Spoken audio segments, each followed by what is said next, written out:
It's the Fulhamish podcast, your independent voice of Fulham FC. My name's Sammy James. Welcome to the show. Today, it is the Thursday Club. We're going to be looking at all the latest Fulham news. We're starting maybe to get into first gear in the transfer market. It's not a complete stall, but it's not exactly loads to be getting excited about. We'll do our best, though. We'll also discuss Fulham's Portugal preseason palaver, and the fact that now this is the podcast of the local football team. I am joined by Jack Collins. Hello. Hello, Sammy. How you doing? Good, thank you. And special guest on the Thursday Club today, Charlie Shaw, sometimes known as London's original or Blanco's original on X. Charlie, welcome to Fulhamish. Sammy, it's an honour, mate. We're in the big time now.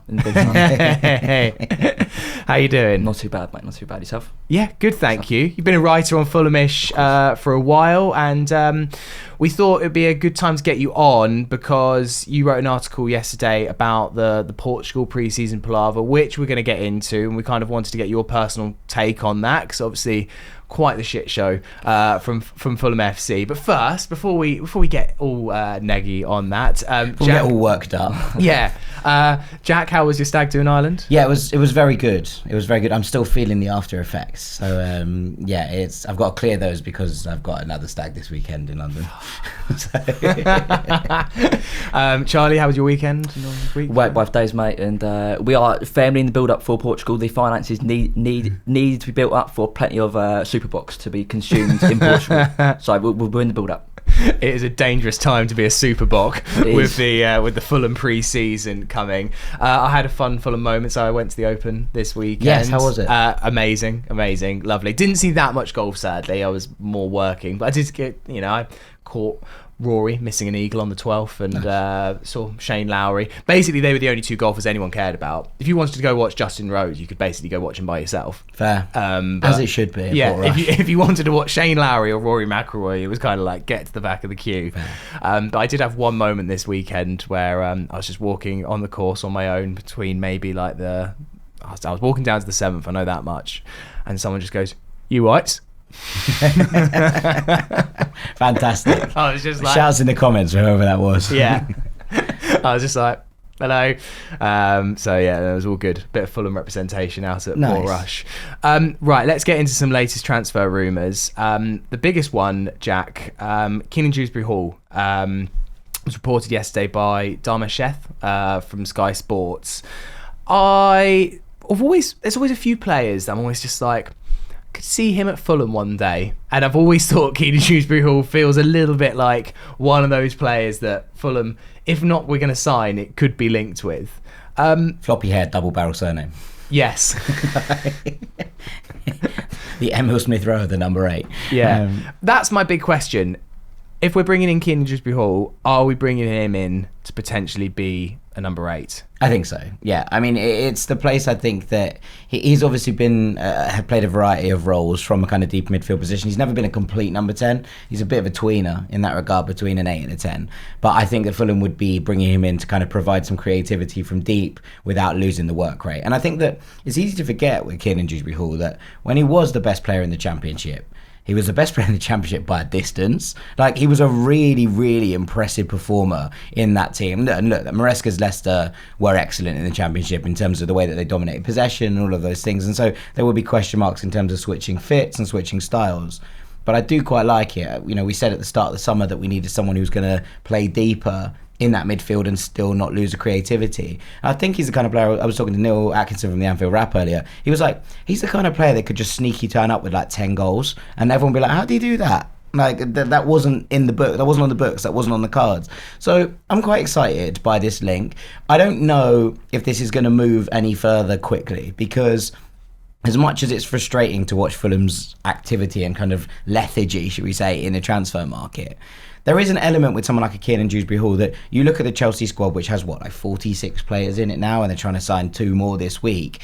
And you're thinking about it and going, why would you offer them their asking price?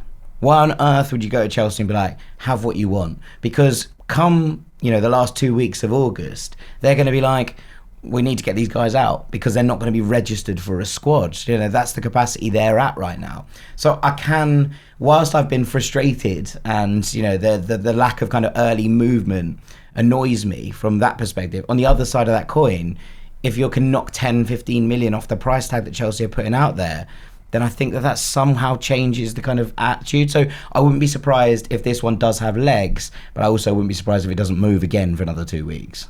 No, it's almost frustrating, Charlie, like having to do business with them, isn't it? It's just like giving them finances, helping them with the project. I always feel a bit like, I wish we could just sign a player from some team in Belgium who I don't mind the money going to. But sometimes you do have to deal with the devil. You do. And I think we have seen with quite a few of our dealings down the past few years with Chelsea. You look at William recently.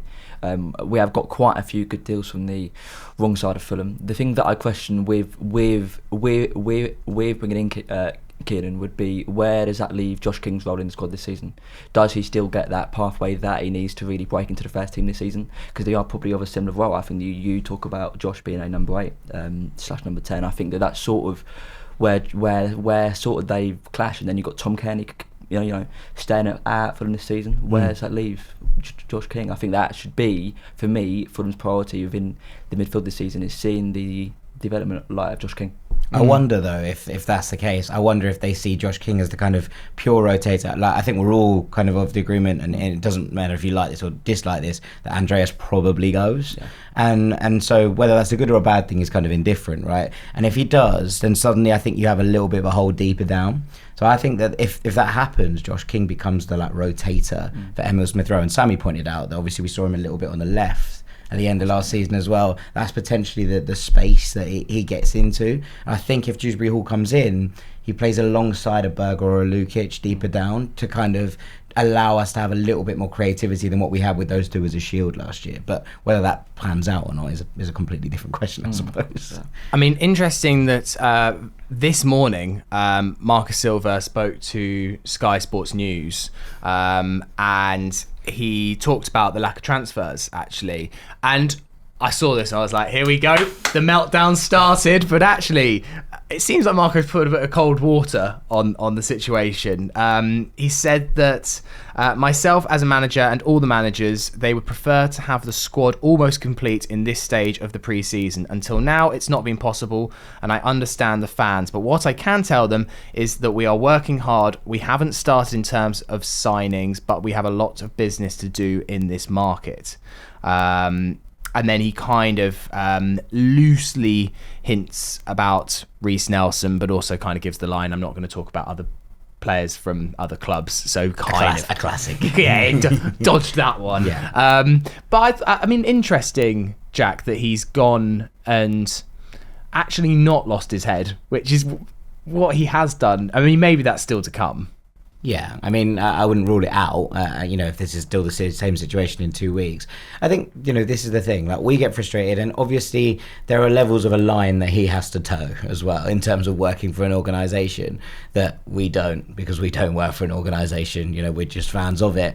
And so when you're kind of looking at it from that perspective, I imagine that he has some level of frustration. I did say a couple of weeks ago, though, that the fact that the squad hasn't really changed, we haven't lost anyone. I think in times gone by, it's been, when Fulham have been kind of chasing a key player, that I wouldn't be surprised at all if our starting 11 on the first day against Brighton is completely comprised. To the point, I wouldn't be surprised if the entire squad was completely comprised of players who were at the club last year, right? And that's the difference, I think, between Fulham at the moment and the other teams that were around us in the tables, your Brentfords, your Bournemouths, etc., right? Because they've lost a whole load of players. Now, you can open a whole can of worms, and Chad and I were talking about this before the show started, that actually, the fact that our squad age is older than everyone else's probably stops you reselling and reinvesting in the same way. It also, on the flip side of that, stops you losing players to the same degree because you aren't poached to the same degree. Now, whether that's good in terms of investment or bad is a debate for another day. But actually, when you look at everyone else around us, there has been a bit more business, but not loads. Bournemouth have lost who brought into. Brentford have lost more than they've brought in at this point in the campaign, or look like they're about to if Visser goes. And you're kind of thinking, okay, well, Fulham haven't really lost anyone apart from Carlos Vinicius and Willian, neither of whom had really any impact on the season whatsoever last year.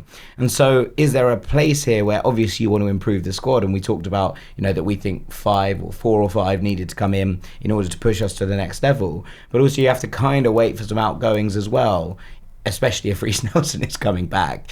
So like that's where I'm at the moment in terms of, is Marco Silva happy enough with that squad? Probably not, but equally I think it's not as dramatic a disaster as it has looked in previous years.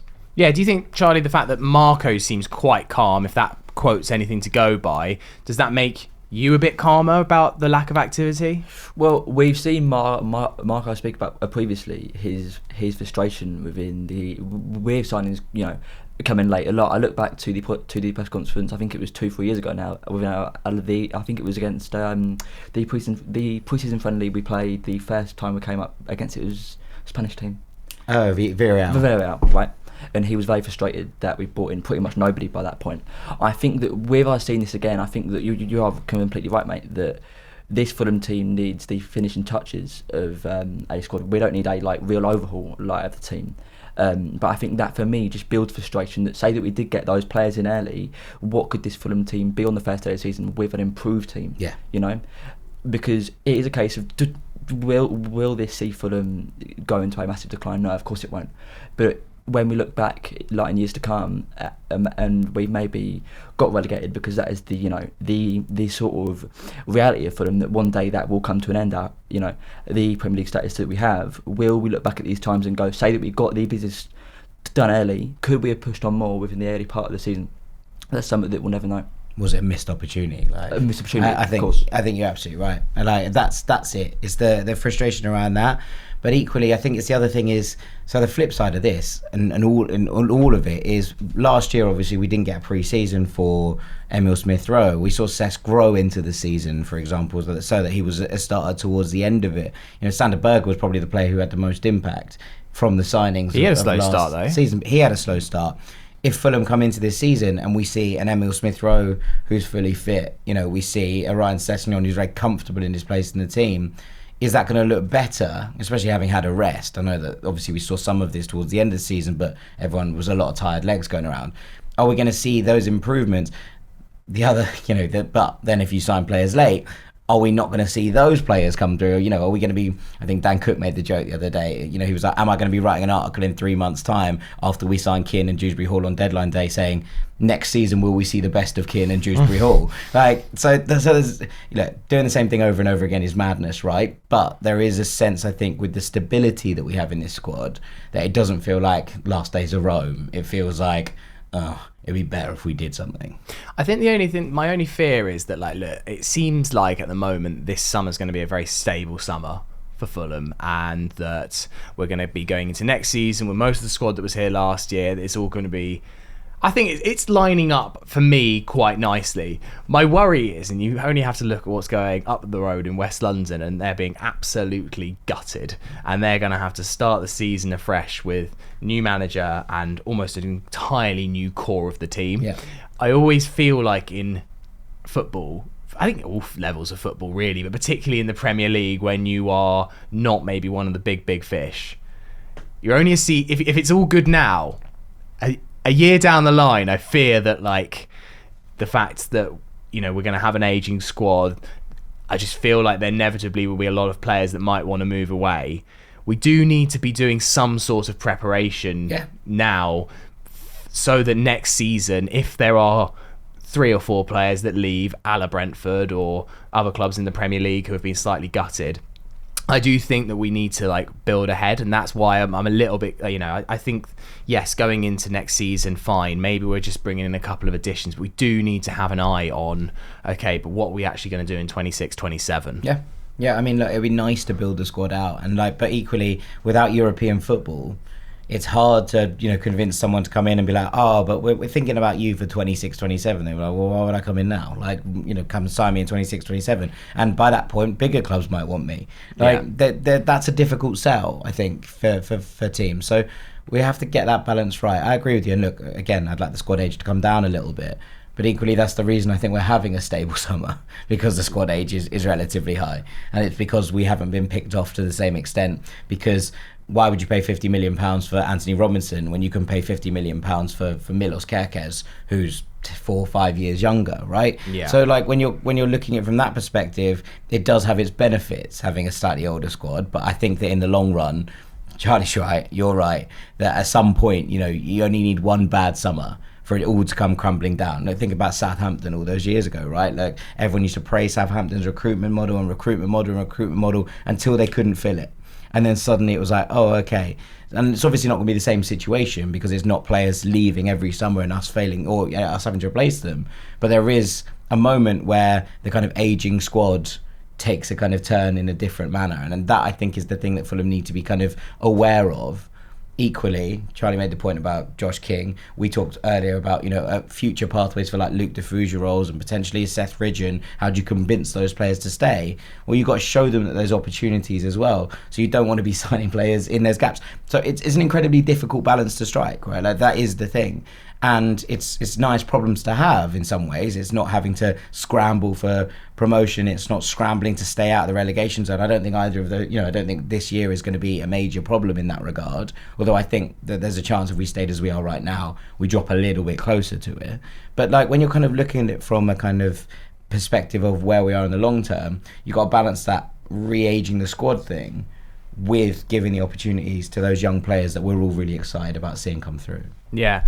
In terms of Reece Nelson, Charlie, it feels like one that Fulham want to make happen, right? They want to bring him back. I imagine there's a bit of a negotiation right now with Arsenal in terms of, I imagine they would probably prefer a permanent move, but Fulham might think that a loan's more sensible given his injury record. I think it's interesting to see the reaction of like us signing Nelson, because on one hand, people were like, yeah, he's a good player. I'd like to see him back. I also think there might be just a slight element of some fans going like, oh, is it just a bit boring just because he's not new and exciting, like if we signed, well, someone that hasn't played for Fulham before. But at the end of the day, what we saw of Nelson in those limited appearances was exciting. He got you off the edge of your seat. I mean, Sammy, you're completely right, mate. But I think the thing is with Reece Nelson is how much will we actually see of him? Of course, the best ability in football, a lot is availability. How much of that are we going to see from Reece? I don't doubt his talent, and I think, say that we could get Reece on a loan with an option to buy, that's sort of the perfect remedy to seeing, can Reece be a full-time player for a full season for Fulham? If I'm honest with you, do I think that Fulham can go out there and get somebody a bit more exciting? Yes, I do.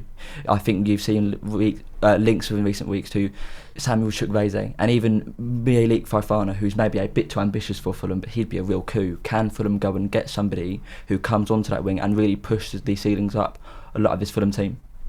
I like Chukwueze. I must admit, I would be very happy to see Fulham go down that road, and it does feel like one that's been. I feel like he's entering the Jason Kumas. No, he's not quite there. We've only done 2 windows with him. But I Dwight Gale. I did like him. Samuel. Yeah, exactly. I did like him at Villarreal. Obviously, he hasn't really got the opportunities at Milan, but. Look, there's been a few, Samuel Mbangula as well from Juventus, who no one had heard of 12 months ago, not least Juventus fans, who exploded onto the scene really early on. It obviously didn't kind of work out for him over the course of the season, a lot of change over at Juve, but he was one that I was like, ooh, they're trying to sell him to make way for Jadon Sancho. I wouldn't be making that gamble if I was Juventus, to be perfectly honest with you. I think there's excitement there, and the way that he kind of came off that wing and was so dynamic, I think he's a really interesting player.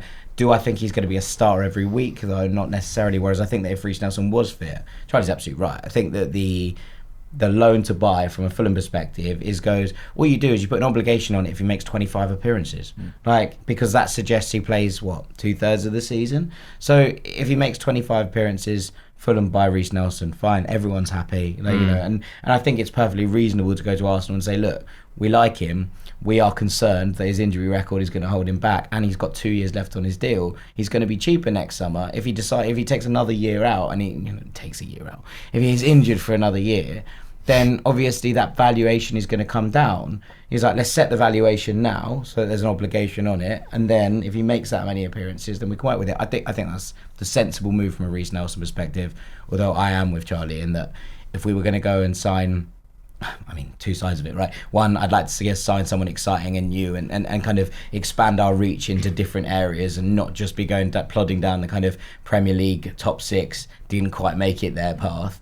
Equally, we've had success with that, and he's someone who already knows the club and the situation and all of those things. We'll walk back into the dressing room and not have to have a settling in period.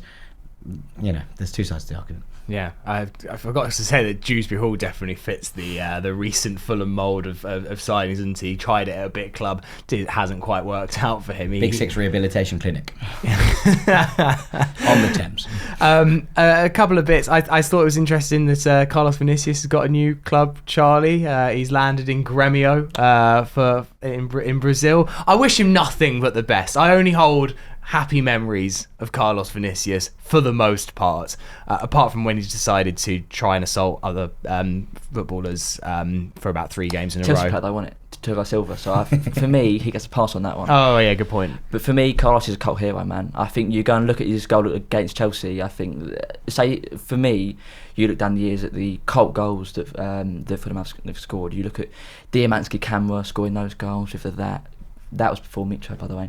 I think Carlos fits into that realm perfectly. And I spent 90 quid once on a Carlos Vinicius shirt with his name on the back. Cost me 90 quid, that did. Right by. Yeah, framed it now. Yeah. Yeah, I mean, look, happy memories, right? Like, as in, and then also you get a little bit at the end when he'd obviously been kind of bombed out the squad. And then he had to come back in. And look, I have my own gripes with that, as we've talked about earlier, with not giving chances to youngsters. But even that moment, was quite like, wee. Like everyone was quite pleased to see him running about like a headless chicken. So I wish him nothing but the best as well. And look, Grêmio is an interesting one right now. The Brasileiro's in a weird kind of place. So I'm excited to see if he can kind of rediscover some form. Yeah, a few of those on Brazilian TV, that's under what, the under that's what I armpit. want to see. Screenshot that. I think someone just screenshot that. Yeah. He invented that. Yeah. He didn't nick it off Kylian Mbappe, nicked it off him. Yeah, exactly. All right, we'll take a break there. Afterwards, we'll get into some of the recent furores around Fulham. The 25-26 season is shaping up to be a big one for Fulham, and one thing you need ahead of it is NordVPN, the fastest VPN on the planet that allows you to watch football matches from wherever you are in the world, on either your phone, your tablet, or your laptop. For instance, you could use NordVPN to watch Premier League matches for a fraction of the price, including those 3 p.m. kickoffs that aren't available in this country. Or if you go on holiday this summer, you can use NordVPN to access your UK TV subscriptions. And right now, you can use NordVPN on up to 10 devices, which means you can share the amazing benefits that NordVPN has with your family or your friends. And you can get a great deal when you sign up to NordVPN at nordvpn.com/Fulhamish. Not only will you get a huge discount, but you'll also get 4 months extra as well. And it's entirely risk-free with Nord's 30-day money-back guarantee. So to get that special discount plus 4 free months, go to nordvpn.com/Fulhamish. That's nordvpn.com/Fulhamish. Part 2 of the Fulhamish podcast. It's Sammy here with Jack and Charlie. If you haven't subscribed already to Fulhamish on Substack, please do. Either as a free subscriber, get all our articles into your inbox. But of course, if you can sign up as a paid subscriber and support all the work that we're doing here at Fulhamish, then it is hugely appreciated. And thank you to everyone who has done so far. If you sign up as a paid subscriber, you get access to the Telegram community, which is thriving. Actually, it's been a really fun place to follow all the latest transfer movements as well. So yeah, thank you to everyone who has subscribed so far.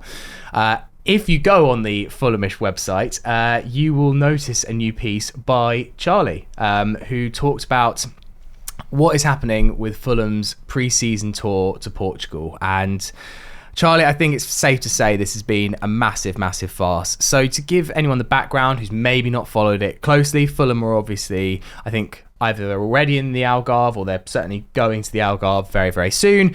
This in Portugal on a pre-season tour. Well, this is Marco's favourite, and we've been given intel that this is part of kind of like what Marco wants, right? And that I think there was the tour to America, but I think Marco likes going to Portugal. That much is pretty clear, and I think Marco's, one of his stipulations of being at Fulham is like, look, I need to go to Portugal, basically. I want to do pre-season my way. So we're going there.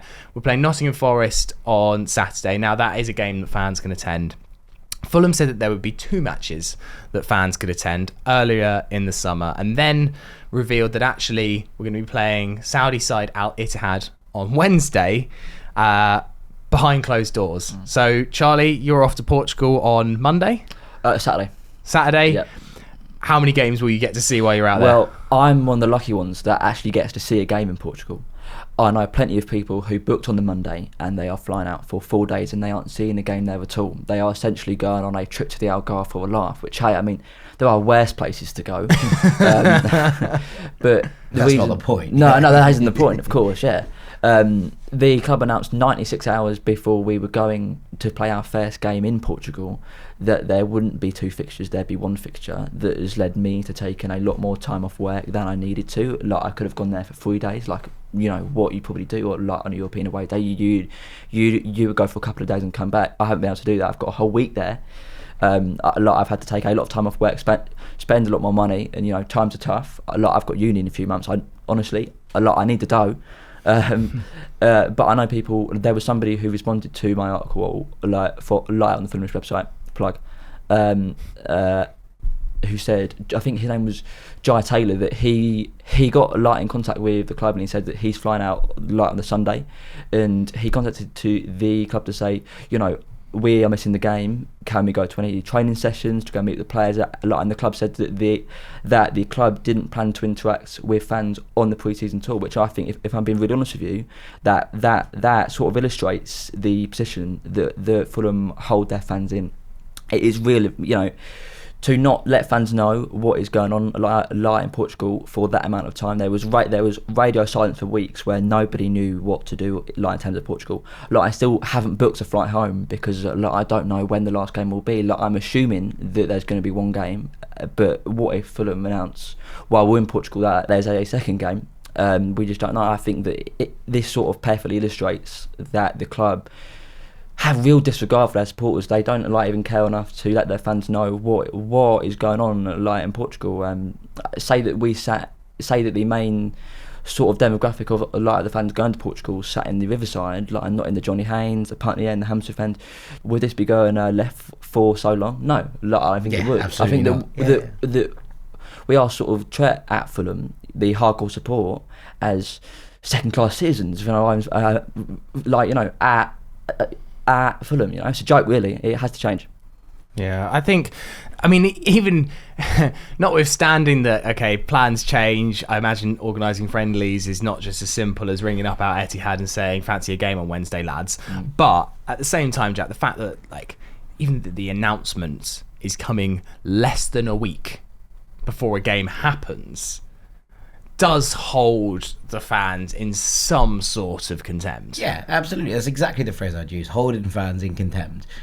It's not that easy to set up a friendly. But equally, if you're going to the Algarve, go and play Forenza. They are down there. There's a stadium there. As in, yes, obviously there is more to it than ringing them up and saying, do you fancy a game?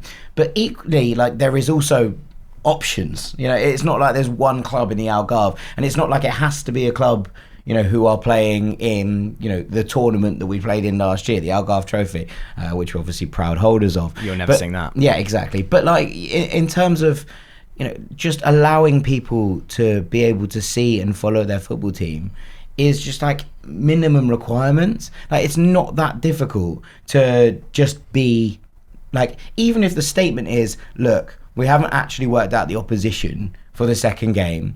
We are concerned that and look, this might be a Marco Silva order. Marco Silva might want to play that second game behind closed doors. Fine, let people know. It's not that this is complete disgraceful that Fulham want to play a game behind closed doors. I don't think it's great, but it's not the end of the world. And if that's what Marco Silva wants for that game, then that's fine. But you just have to let people know. And the frustration around this is, I think, as Charlie put it, radio silence. The fact is that there are so many people, and it's not like the club will be unaware that people travel to go to these pre-season tours. If you put it somewhere like Portugal in particular, people are going to be wicked, let's go out there, let's try and wipe that into holidays, etc. The idea that they were it doesn't matter is an indication of exactly how the fans are held by the higher ups at the club. it just feels a little bit like it's all done at the last second. It just feels like they got into... It can't be. They got into July and went like, oh God, we've got the pre-season, we haven't booked anything, we're not sure what we're going to do.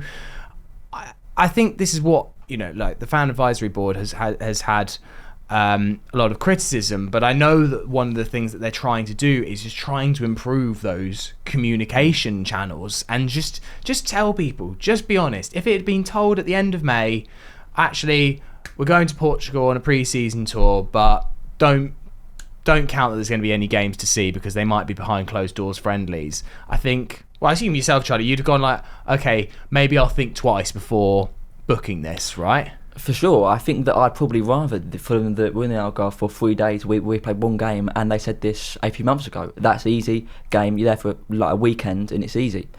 It's the fact that there's just no transparency between the club and the supporters that leads to a palaver like this. It is just quite an easy situation to sort out. That's what makes it so frustrating for fans, that it's such an easy scenario. And maybe couldn't they just give something back to the loyal fans for once? Couldn't they just put on a training session that's open? Just something easy like that, it's quite an easy solution to go and fix. Or couldn't you say that it's quite hard to organise a friendly, and I don't doubt that, but couldn't you go and play some 6th division Portuguese sides lie in a field? Just let us come along, man. Seriously. Because we don't care who we play, and I understand that Silva has his wants for the preparations for the season, but couldn't we really just come along and come and see the game? There'll be 150 Fulham fans there, 200 Fulham fans. Really, you couldn't sort out Fulham playing in a field against some Sunday League Portuguese team for literally do it for half an hour, mate. That's all I want. Yeah, exactly. And open training and all of these things. And I mean, the only thing we had a message on Instagram from someone saying, I don't want to be named, but this will be a Marco order to go behind closed doors. Yeah.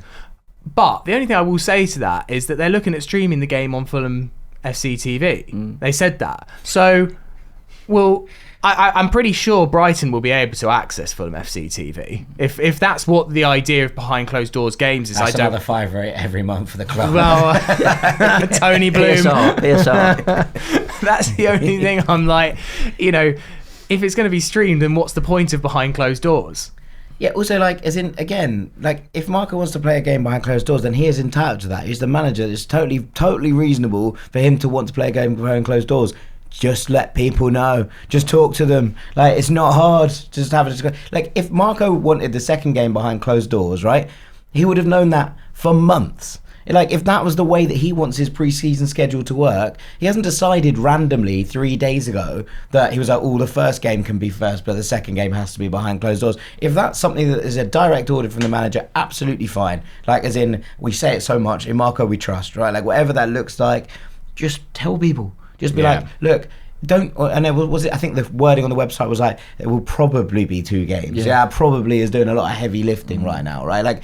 But the idea that even you'd be like, just be like, there's one game, and then if you get another one, just be like, okay, we've added another game. That, then you'll undersell, over deliver. It's just so not difficult, to communicate these things, and it frustrates me immensely that we can't just get that communication right.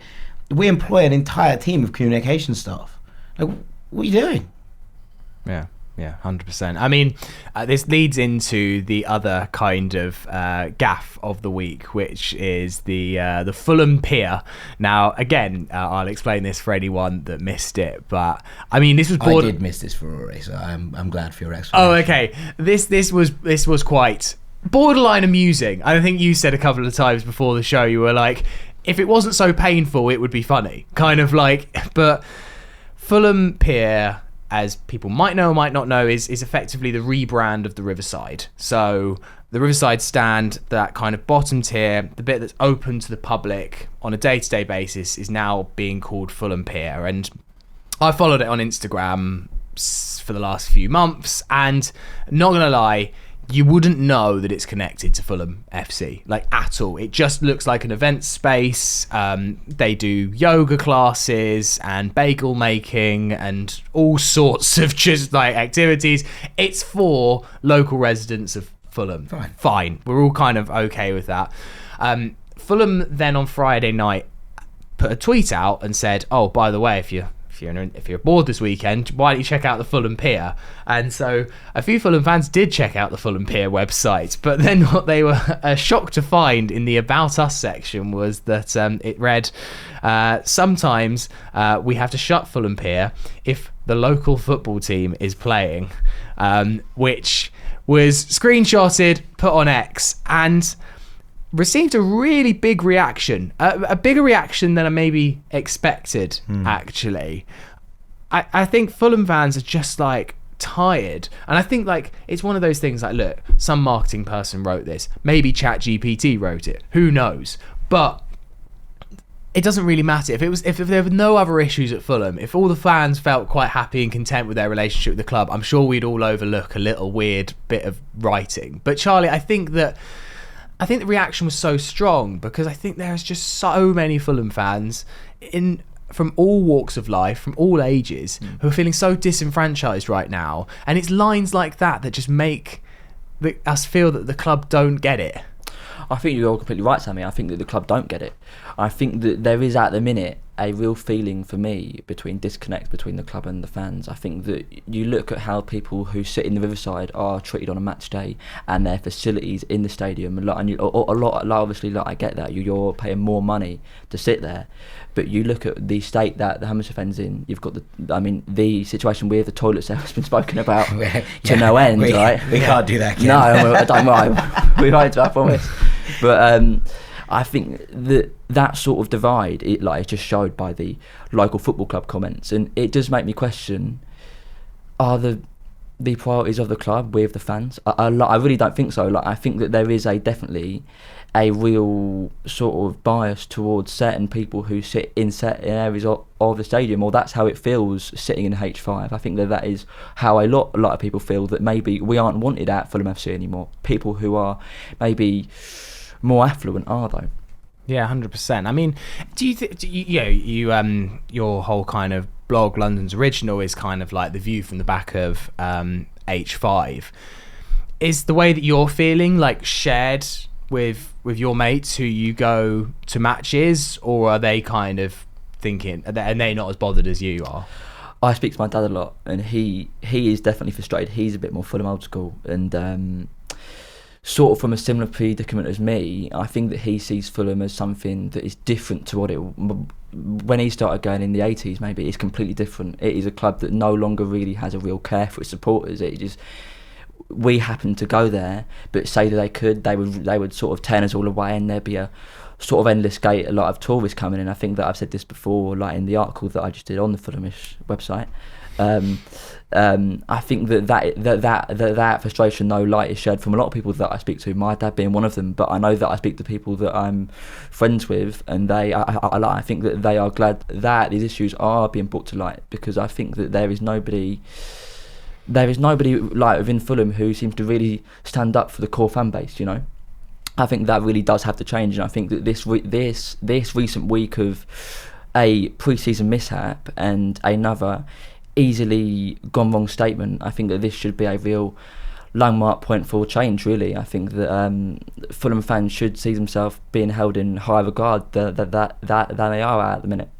I think part of it, Jack, for me, is that there are people at the club who maybe can't understand that Fulham fans would go to Portugal for a pre-season game, that's what football fans do. You know, like, football fandom is like, yes, of course, there's not many fans going to Portugal as there would be for a League Cup semi-final away from home. Sure. Obviously, like, there are scales to this, right?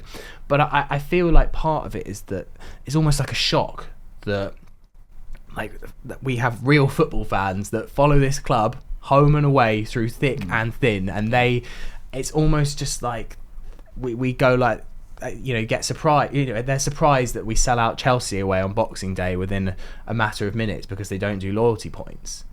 It's almost just like people just are not getting what real fans at Fulham are thinking, saying, and wanting. And I know that there have been attempts from the Fulham Supporters Trust, and I hear that there are attempts from the Fan Advisory Board. I mean, maybe this is, we're actually back to you, Charlie, on this one. do you feel like, as someone, you're a young fan, you're at the back of H5, do you feel like, there is representation of you and your peers on those kind of supporters trusts? I had to be completely honest with you, Sammy, and say that the supporters trust I do have sympathy for, because I think they are in a bit of a harsh predicament. But the thing that I do mock, and I know that you have had people from the Fab on here, I think that the fan advisory board has become a bit of a joke, really. I think that you look how sort of close they are to the club, which I know that they have to be to sort of be the advisory board, but they are the people who are meant to stand up for Fulham fans, and they just aren't doing that. I think that Fulham needs somebody to go and do that, and I don't feel that there is anybody who is representing us as real Fulham fans. I think that all of us we are not old school, sorry. We are like ordinary Fulham fans who go home and away most weeks. That there is nobody at the club, sort of what you said, Sammy, that there is nobody who really understands that, 100%. I think what's interesting, and I think Charlie's pretty much spot on, like there are certain people on the fan advisory board that I know are doing like specific roles. So like TJ, working with kind of like American aspect of it, and the fan groups across the world, that feels like a very specific role, which I think is a good thing, right? Like that's a really important thing.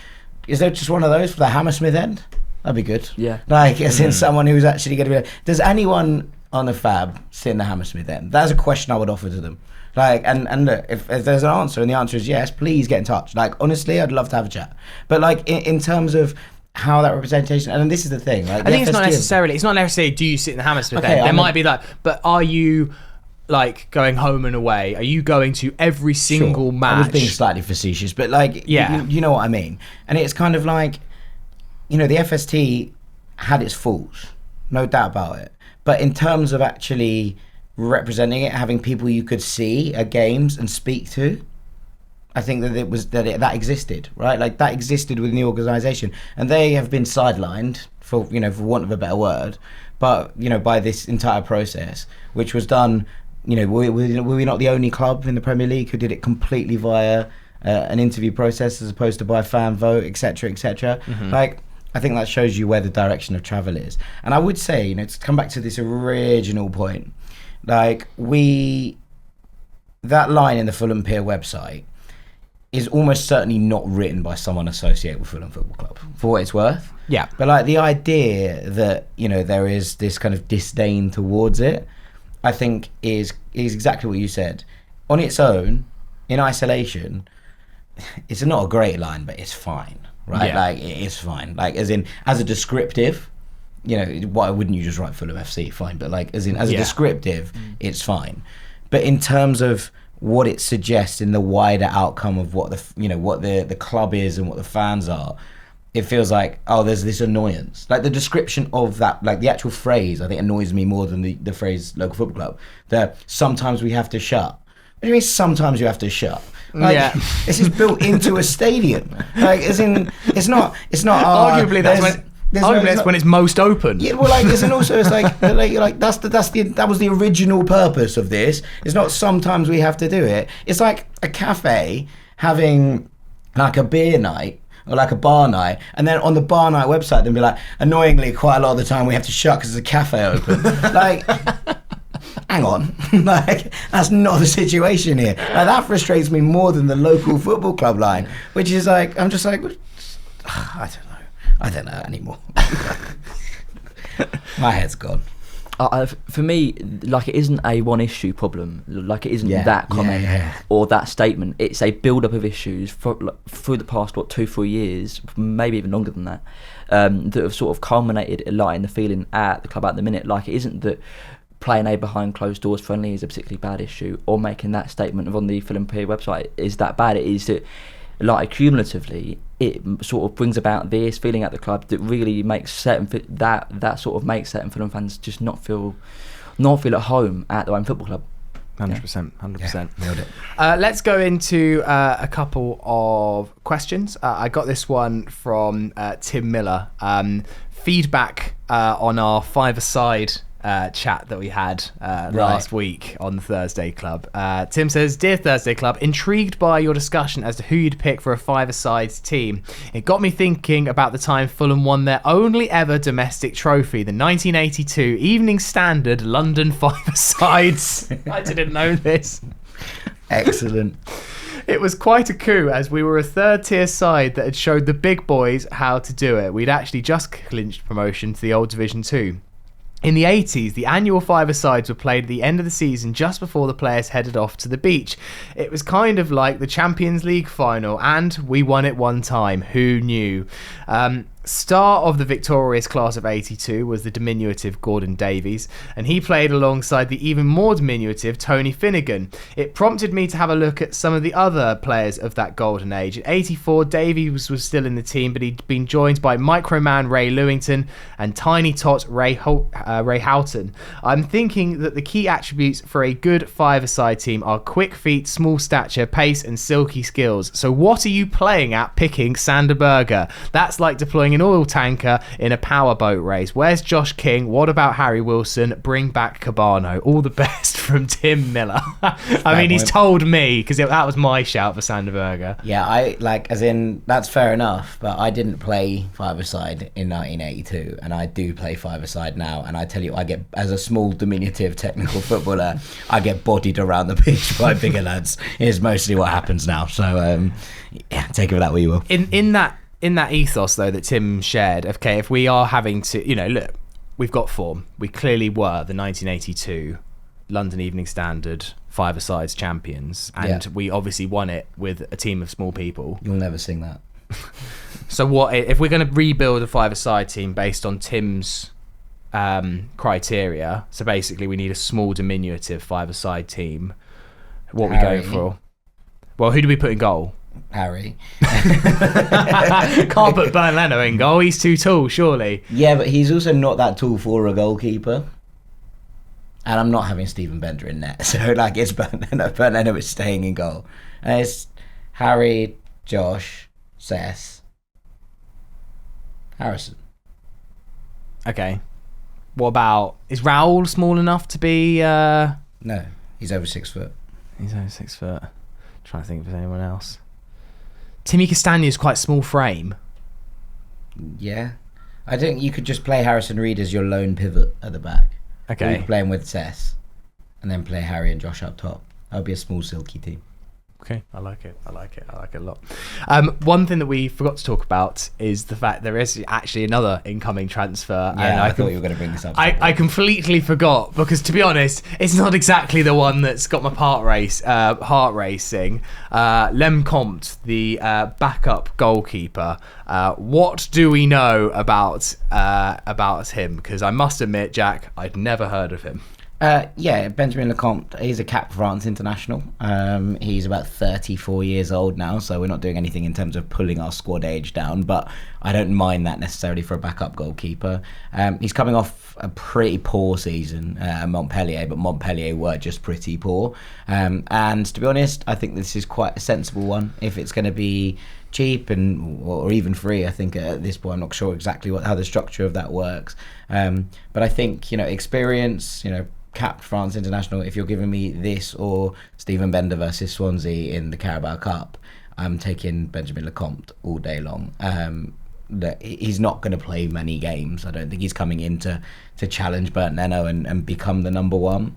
I think he's probably just about past that point in his career, but was a pretty safe pair of hands in his heyday. And I think that you want someone in there who's also going to potentially help bring the young keepers through. That potentially you have someone there that might come and help do their coaching badges, etc. I think this is a pretty sensible signing from where Fulham are standing. Yeah, 100%. Charlie, I mean, you got Carlos Vinicius on a shirt. Would you get Lecomte on a shirt just for... You'd have to buy a keeper shirt, though. Say that he scores the winning goal in the League Cup final, scores a penalty, I will get a Benjamin Lecomte shirt. I promise you. So will I. I'll join you with that one. Me too. Yeah. That's 3 sales for the club right there. There you go. 4, Fred wants 1 and all. All right, well, that'll do for Fulhamish today. Charlie, thanks so much for coming on. Great debut. Thank you, mate. Bit like Pavel Podvechniak. I'll try to be. Yeah, exactly. Prolific on your debut. Prolific debut. But then I'll just tail off towards the end. It's as good as it gets. Wedding soon. I'll be on the wedding podcast soon. He had a great 3 or 5 appearances, so you've got a few more. We've got a few more left in the tank if you're Pavel Progrepinak. Easy for me to say. Jack, thank you. Thank you, Sammy. Always a pleasure. Jack and Joe's show will return next week. Hopefully there will be some more transfers, some actual... We've said that for 3 weeks. An actual confirmed transfer for the Jack and Joe show is what we want, and not just Benjamin Lecomte, ideally. And then, we'll be back on the Thursday Club this time next week. We'll also have some pre-season action to look back at as well. Thank you very much for listening and for watching, and we'll see you on the next one. You whites. You whites.